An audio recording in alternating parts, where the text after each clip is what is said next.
आज के लेक्चर में हम इंटीग्रेशन बाय सब्स्टिट्यूशन देख रहे हैं। हम देखेंगे कि कौन से वो फंक्शंस हैं जिन्हें हम सब्स्टिट्यूशन से भी इंटीग्रेट कर सकते हैं। जैसे लेट्स कंसिडर कि हमारे पास एक फंक्शन है cot under root X divided by under root X dx। ठीक है, अब इस फंक्शन को हमने इंटीग्रेट करना है सब्स्टिट्यूशन मेथड से। वैसे ये हम मैंने आप लोगों को मेथड बताया है इससे प्रीवियस लेक्चर्स में कि हम जब भी ट्रिग्नोमेट्रिक फंक्शन को इंटीग्रेट करेंगे तो हम देखेंगे कि एंगल का डेरिवेटिव उसके साथ एग्जिस्ट करता है या नहीं करता। आप उस मेथड से इसे डायरेक्ट भी कर सकते हैं, और अगर आप सब्स्टिट्यूशन से करना चाहें तो जब भी आपके पास ट्रिग्नोमेट्रिक फंक्शन आएगा तो ट्रिग्नोमेट्रिक फंक्शन के एंगल में जो भी चीज होगी आपने उसे उसमें सब्स्टिट्यूशन करनी है। ठीक है, अंडर रूट एक्स में हम सब्स्टिट्यूशन करेंगे तो हम कहेंगे कि let under root X is equal to S. कुछ कोई से भी नाम आप इसे दे सकते हैं, सही है।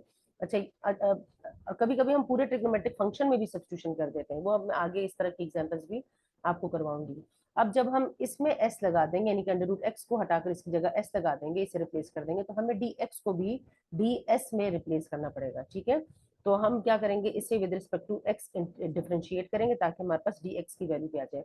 तो अंडर रूट एक्स का जो डेरिवेटिव है वो कैसे आएगा, अंडर रूट एक्स का मतलब X raise to the power 1/2, तो 1/2 -1 से आएगा -1/2। सही है, और पावर इसके साथ आ जाएगी, तो 1/2 अंडर रूट एक्स। ये हमने प्रीवियस लेक्चर्स में कई बार हम इसका डेरिवेटिव कर चुके हैं।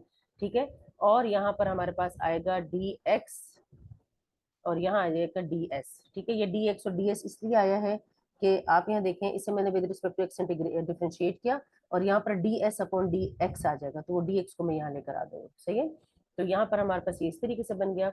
अच्छा, आप चाहें तो इस स्टेप को जरा कर लेते हैं ताकि आप लोगों को आसानी से समझ में आ जाए कि क्यों मैंने dx इसके साथ लिखा है। बहुत सारे स्टूडेंट्स को इसमें थोड़ी सी कंफ्यूजन होती है।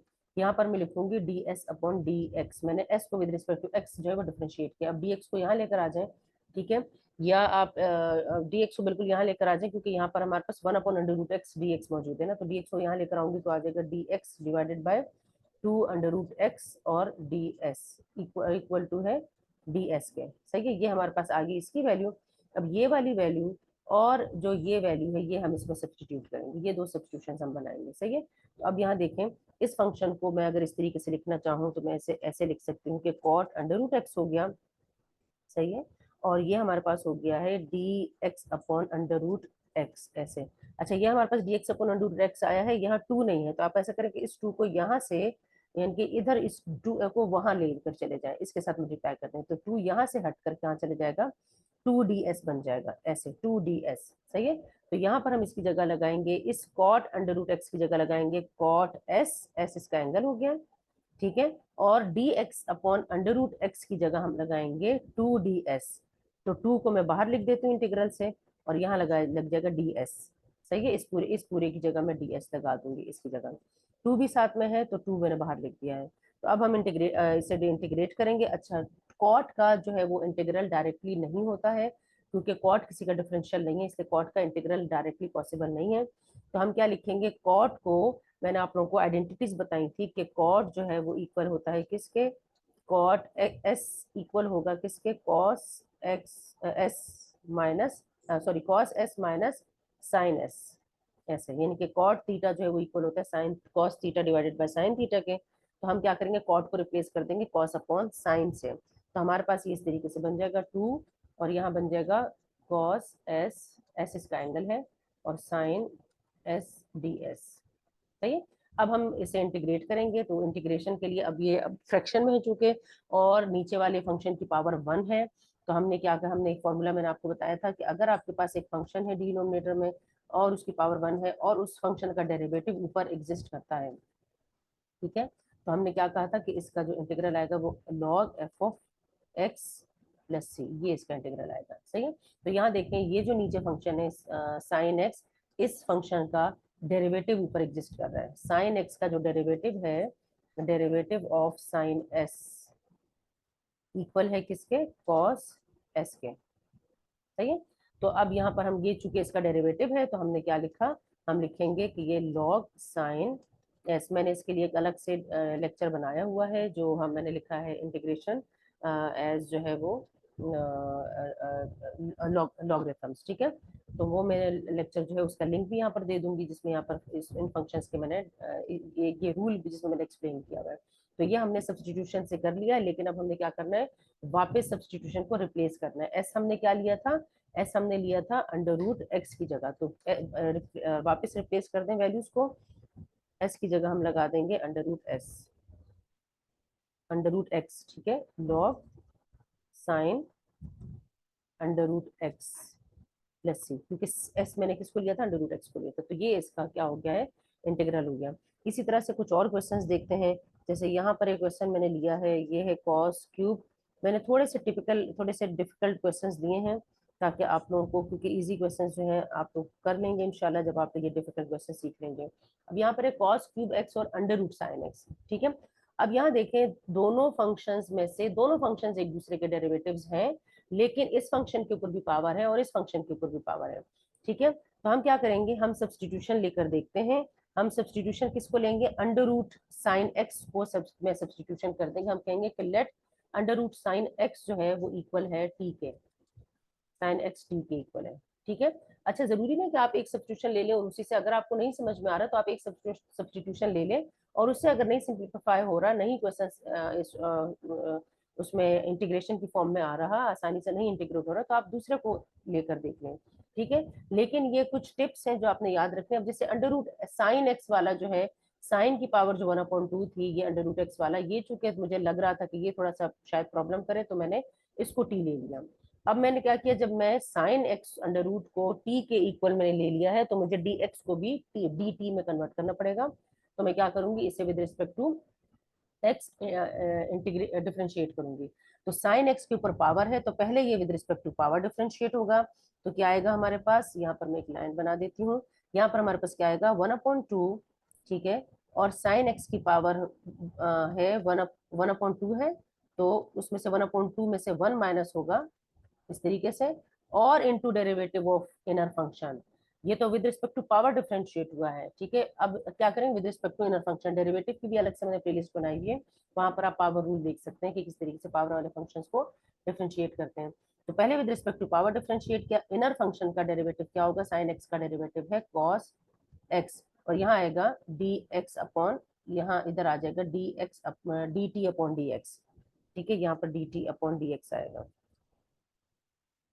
ये जो साइड पर डी एक्स था, साइड पर टी था, तो इसको मैंने लिख दिया D T upon D x, सही है। अब यहाँ देखिए हमारे पास, इसको थोड़ा सा सिंप्लीफाई कर लेते हैं। अब हमारे पास ये क्या आ जाएगा, 1/2, इसमें से 1/2 में से पावर में से 1 माइनस होगा, तो ये -1/2 हो जाएगा। तो मैं नीचे लेकर आ रही हूँ उसको, साइन एक्स का अंडर रूट नीचे आ जाएगा, ठीक है। यहाँ रह गया कॉस एक्स, कॉस एक्स को भी यहाँ लिख दें, कॉस एक्स इसके साथ मल्टीप्लाई हो रहा है जो इनर फंक्शन का डेरिवेटिव था। डी एक्स को भी इधर लेकर आ जाएं, क्योंकि डी एक्स की ही वैल्यू हमने निकालनी है, और डी एक्स को डी टी में कन्वर्ट करना है, ठीक है। अब हम देखते हैं कि हमारे पास कौन कौन सी वैल्यूज इसमें हम लगा सकते हैं। अब यहाँ पर इसकी जगह तो हम लगा देंगे टी, ये जो हमारे पास साइन अंडर रूट एक्स है, ठीक है। हमारे पास क्या रह जाएगा, कॉस क्यूब एक्स और डी एक्स। तो देखिए कॉस एक्स और डी एक्स हमारे पास मौजूद है, सही है। तो cos x और dx, मतलब इसमें से हम एक cos को निकाल देंगे, cos स्क्वायर बाकी रह जाएगा। तो cos x और dx की जगह हम dt लगा देंगे। ये वाला जो फंक्शन है इसे वहां ले जाएं, क्योंकि इसकी वैल्यू dx के साथ नहीं आ रही। तो हम क्या लिखेंगे कि cos x dx is equal to 2 under root 2 under root sine X और dx। अच्छा, इसको थोड़ा सा इधर करके लिखते हैं ताकि हमारे पास सही से आ जाए। यहाँ पर हमारे पास इसकी वैल्यू आ जाएगी cos x dx is equal to, इसे वहां लेकर चले जाएं तो 2 sine x dx dt, sorry dt dt, ठीक है, dt लिखेंगे। अच्छा, यहाँ पर हमारे पास आ जाएगा cos x dx तो आ गया, लेकिन यहाँ पर अब ये देखो अंडर रूट एक्स की जगह मैं क्या लगा दूंगी, t लगा दूंगी। तो अंडर रूट एक्स की जगह t लगा दें और यहाँ आ जाएगा dt। अब मैं cos x dx की जगह ये सब्सटीट्यूशन करूंगी और साइन एक्स अंडर रूट की जगह ये सब्सटीट्यूशन करूंगी, ठीक है। ये दो सब्सटीट्यूशन करनी है। तो यहाँ देखें, मैं इसको इस तरीके से लिखूंगी इस फंक्शन को, cos स्क्वायर एक्स, एक cos स्क्वायर मैंने इसमें से निकालना है, क्योंकि यहाँ पर मुझे इसकी वैल्यू मिल गई है ना। जितना मैं जितनी सब्सटीट्यूशन हो सकती है उसकी जगह आपने सब्सटीट्यूशन करनी है। साइन एक्स अंडर रूट की जगह आप टी लगा दें, और यहाँ पर ये जो cos स्क्वायर एक मैंने ले लिया, एक cos बाकी बचा, उस cos को इसके साथ लिखते हैं, cos x dx। अब क्या करेंगे हम, cos स्क्वायर x, यहाँ पर आ गया t, ठीक है, और cos x dx की जगह लगेगा 2t dt, तो 2 को बाहर लिख दें, यहाँ लिखेंगे t dt, ये आ गया हमारे पास। ठीक है, अब यहाँ देखें, अब ये फंक्शन भी t में आ गया, ये फंक्शन भी t में आ गया, dt भी आ गया, cos स्क्वायर अभी तक x की फॉर्म में, तो इसे भी हमने t की फॉर्म में कन्वर्ट करना है, लेकिन हमने t किसे कहा है, साइन x अंडर रूट को कहा है, तो हमने cos स्क्वायर को साइन साइन स्क्वायर वाली आइडेंटिटी में कन्वर्ट करना है, तो cos स्क्वायर x जो है वो इक्वल होता है 1 माइनस साइन स्क्वायर एक्स के। ठीक है, तो इसकी जगह मैं ये लगा दूंगी, ये टी टी मल्टीप्लाई होंगे, टी स्क्वायर आ जाएगा और डी टी आ जाएगा। ठीक है, अब 1 माइनस साइन स्क्वायर की जगह अब मैं टी पुट करूंगी, किस तरह से पुट करूंगी, ये 1 अपनी जगह पे रहेगा, माइनस अपनी जगह पे रहेगा, साइन स्क्वायर, अब यहाँ देखो sine under root X T की इक्वल है, तो अगर मैं बोथ साइड्स पर स्क्वायर ले लूं, यहाँ देखें साइन एक्स जो है वो किसकी इक्वल है, साइन एक्स अंडर रूट जो है वो इक्वल है टी के, बोथ साइड्स पर मैं स्क्वायर अप्लाई कर दूं, तो ये बन जाएगा साइन एक्स, इस पर से स्क्वायर रूट हट जाएगा, मुझे बेसिकली साइन स्क्वायर की वैल्यू चाहिए इन टर्म्स ऑफ टी, तो स्क्वायर रूट हट जाएगा, यहाँ पर टी स्क्वायर आ जाएगा। ठीक है, लेकिन मुझे क्या चाहिए, मुझे साइन स्क्वायर की वैल्यू चाहिए, तो फिर दोबारा स्क्वायर अप्लाई करें, तो साइन स्क्वायर अगर मैं दोबारा स्क्वायर अप्लाई करती हूँ, तो साइन स्क्वायर टी इक्वल होगा किसके, साइन स्क्वायर एक्स इक्वल होगा किसके, टी फोर के, बोथ साइड्स पर दोबारा स्क्वायर अप्लाई करूँ तो टी फोर आ जाएगा। ठीक है, तो मैं यहाँ लगाऊंगी टी फोर, और यहाँ साइन स्क्वायर एक्स की जगह टी फोर लगा दिया, टी स्क्वायर अपनी जगह पे रहा और डी टी आ गया। सही है, ये चीज आप लोगों को उम्मीद है कि समझ में आ गई होगी। सही है, जब भी आपने सब्स्टिट्यूशंस करनी है तो यहाँ पर जो भी टर्म बाकी बचेगी तो उसको उसकी फॉर्म में कन्वर्ट करके और आपने उसी के इक्वल लेकर आना, जैसे साइन स्क्वायर की मुझे सब्स्टिट्यूशन करनी थी, मेरे पास साइन एक्स अंडर रूट था, तो मैंने बोथ साइड्स पर स्क्वायर लगा के पहले अंडर रूट को खत्म किया, फिर दोबारा स्क्वायर लगाया तो टी फोर हो गया, तो साइन स्क्वायर एक्स की वैल्यू टी फोर हो गया, तो साइन स्क्वायर की मुझे वैल्यू चाहिए थी, अब मैं टी स्क्वायर को मल्टीप्लाई कर दूंगी ताकि इंटीग्रेशन जो है वो सिंपल हो जाए, तो मेरे पास क्या आ जाएगा, मेरे पास आएगा इंटीग्रल टू, यहाँ पर आएगा टी स्क्वायर माइनस टी की पावर 6 हो जाएगा। ठीक है, एक दफा दिखा देती हूँ मैं आपको, ये टी स्क्वायर जब इसके साथ 1 के साथ मल्टीप्लाई होगा टी स्क्वायर आएगा, टी फोर के साथ मल्टीप्लाई होगा तो टी 6 आ जाएगा। अब हम इसे क्या करेंगे, इंडिविजुअली इंटीग्रेट कर लेंगे, तो जब हम इसे इंडिविजुअली इंटीग्रेट करेंगे तो हमारे पास आएगा टी क्यूब, टी स्क्वायर का इंटीग्रल होगा टी क्यूब अपॉन 3, ठीक है, और इसका इंटीग्रल होगा टी सिक्स का टी 7 अपॉन 7। ठीक है, आप हमने पावर में 1 ऐड करना हो तो वही पावर नीचे भी लिखते हैं। अब हम सब्स्टिट्यूशंस को वापस रिप्लेस करते हैं, 2/3 आ गया, इसको मैंने इसके साथ लिख दिया, टी की जगह आप लगा दें, अब क्या लगाएंगे, under root sine X, under root sine X, power अपनी जगह पे रही। ठीक है, रिप्लेस कर दें वापस, 2/7 आ गया, यहाँ पर भी टी की जगह अंडर रूट साइन एक्स लगा दें, क्योंकि टी को हमने अंडर रूट साइन एक्स ही कहा था, और पावर हो गई 7 + 3। अब आप इसको थोड़ा सा पावर कंबाइन, क्योंकि दो पावर्स हैं, एक ही फंक्शन के ऊपर दो पावर्स है, तो इसको कंबाइन करके लिख लेते हैं, साइन एक्स की पावर क्या हो जाएगी, साइन एक्स के ऊपर है 1/2 और ये है 3, तो एक ही फंक्शन के जो दो पावर्स होती है वो मल्टीप्लाई हो जाती है, तो 1/2 मल्टीप्लाई बाय 3 से आ जाएगा 3/2। यहाँ पर भी ऐसे ही होगा 2/7, और साइन एक्स के ऊपर पावर है 1/2, 1/2 और 7 मल्टीप्लाई होंगे तो 7/2 आ जाएगा और आ जाएगा +3। ठीक है, इसी तरह से थोड़ा सा और कॉम्प्लेक्स प्रॉब्लम देखते हैं। अब यहाँ पर एक फंक्शन लेते हैं जो कि है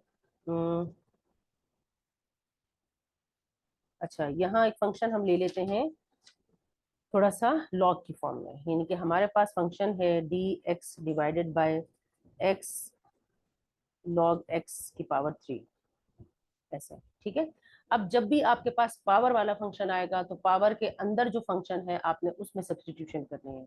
पावर वाले फंक्शन के लिए मैंने आपको रूल बताया हुआ भी है कि जब भी पावर में फंक्शन आएगा आप उसको ऊपर लेकर जाएंगे, ठीक है, और फिर उसे आप डिफरेंशिएट इंटीग्रेट करेंगे पावर रूल से। लेकिन यहाँ पर चूंकि हम सब्स्टिट्यूशन वाला मेथड यूज करें, तो सब्स्टिट्यूशन में हम कहाँ सब्स्टिट्यूशन करते हैं, जब भी पावर आएगी तो पावर के अंदर जो फंक्शन होगा उसमें सब्स्टिट्यूशन करेंगे, यानी हम कहेंगे कि let log x is equal to T.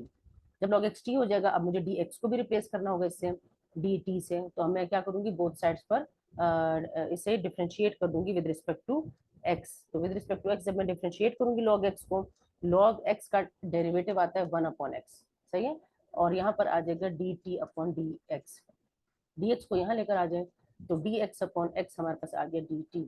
अब यहाँ देखें dx/x, इसकी जगह मैं लगा दूंगी dt और इसकी जगह मैं लगा दूंगी t, तो t क्यूब बन जाएगा, तो यहाँ पे मेरे पास जो सब्स्टिट्यूशन होगी वो क्या होगी, 1/t क्यूब हो जाएगा, इसकी जगह t क्यूब लगा दिया मैंने, और ये जो हमारे पास आएगा dx अपॉन एक्स, इसकी जगह dt लगा देंगे ऐसा। ठीक है, अब देखें बिल्कुल सिंपल सा इंटीग्रल बन गया है। टी क्यूब का इंटीग्रल हम लेने के लिए हमें क्या करना पड़ेगा, टी क्यूब को ऊपर ले जाना पड़ेगा, टी की पावर हो जाएगी -3, और -3 जब इंटीग्रेट होगा तो क्या होगा, पावर में हम 1 ऐड करते हैं और वही पावर नीचे भी लिखते हैं, तो टी की पावर हो जाएगी -2, -3 + 1 जब करेंगे और नीचे भी लगेगा -2 + 3। तो अब हम क्या करेंगे, -1/2 को यहाँ लिखते हैं और टी की जगह वापस इसमें वैल्यू पुट कर दें और टी को भी बल्कि नीचे लेकर आ जाएं, टी को नीचे लेकर आ जाएं तो t² हो जाएगा +c। अब इसमें वैल्यू पुट कर दें -1/2 और टी की जगह वैल्यू पुट करें, टी की जगह क्या था log x, तो log x की पावर हो गई 2 +c। ठीक है, ये हमारे पास आ गया इसका इंटीग्रल।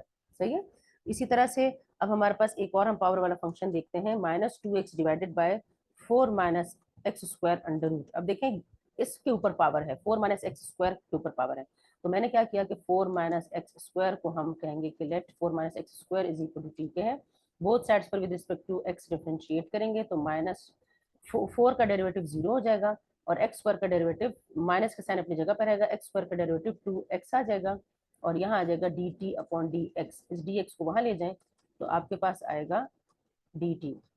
तो अब देखें -x और dx इसकी जगह हम लगाएंगे dt और नीचे हम लगाएंगे t। सही है, तो ऐसे बन जाएगा ये 1 अपॉन, यहाँ लग जाएगा √t और यहाँ लगेगा dt इसकी जगह। ठीक है, अब हमने क्या करना है, अब हम t को ऊपर लेकर जाएंगे तभी ये इंटीग्रेट होगा। जब भी पावर वाला फंक्शन है वो कभी भी डिनोमिनेटर में इंटीग्रेट नहीं होता। अब क्या करेंगे, पावर में 1 ऐड करेंगे, वही पावर नीचे भी लगाएंगे, तो -1/2 + 1 से +1/2 बचेगा। ठीक है, और यहाँ पर भी लगेगा 1/2 + c। तो अब इसमें वापस वैल्यूज को पुट करते हैं, 1/2 को ऊपर ले जाएं तो ये 2 बन जाएगा, t में वैल्यू को पुट कर दें, t हमारे पास क्या है 4 - x², तो 4 - x² की पावर 1/2 भी लिख सकते हैं, अंडर रूट भी लिख सकते हैं +c। ये हमारे पास आ गया, इसका इंटीग्रल आ गया। एक लास्ट क्वेश्चन भी कर लेते हैं, एक और फंक्शन इस तरह का देख लेते हैं कि उसमें हमारे पास 1 + x² है और साथ में है 10 inverse x, inverse trigonometric function में देखते हैं। अब यहाँ पर वैसे इनवर्स ट्रिग्नोमेट्रिक फंक्शन की एक स्पेशल सब्स्टिट्यूशंस होती हैं, वो मैं अलग से आपको बताऊंगी। यहाँ पर इनवर्स ट्रिग्नोमेट्रिक फंक्शन आ गया, तो जब भी इनवर्स ट्रिग्नोमेट्रिक फंक्शन आया है, आप देखें 10 इनवर्स x का जो डेरिवेटिव होता है 1/1 + x² होता है, तो 10 इनवर्स x में हम सब्स्टिट्यूशन करेंगे। जब भी इनवर्स ट्रिग्नोमेट्रिक फंक्शन आएगा आपने उसी में सब्स्टिट्यूशन करनी है, तो हम कहेंगे कि लेट 10 इनवर्स x जो है वो इक्वल है t के। तो अगर ये t के इक्वल है तो हम जब इसे डिफरेंशिएट करेंगे विद रिस्पेक्ट टू x तो क्या आएगा, 10 इनवर्स x का डेरिवेटिव 1/1 + x² आता है और यहाँ आएगा dt upon dx। With respect to x differentiate कर रहे हैं, dx को वहां ले जाएं तो ये बन गया dx upon 1 + x² is equal to dt। तो हम एक ये सब्स्टिट्यूशन करेंगे, यहाँ देखें हमारे पास dx अपॉन 1 + x² है। ठीक है, और एक हम ये सब्स्टिट्यूशन करेंगे, तो हमारे पास आ जाएगा इसकी जगह हम लगा देंगे 1/10 इनवर्स की जगह हम लगा देंगे t और ये वाली जो चीज़ है इसकी जगह लग जाएगी dt।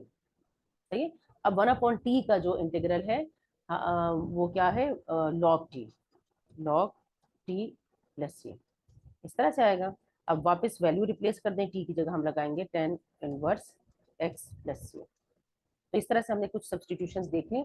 हम कुछ स्पेशल किस्म की सब्स्टिट्यूशंस देखेंगे नेक्स्ट लेक्चर में। कुछ क्वेश्चंस ऐसे जिसमें स्पेशल सब्स्टिट्यूशंस होती हैं।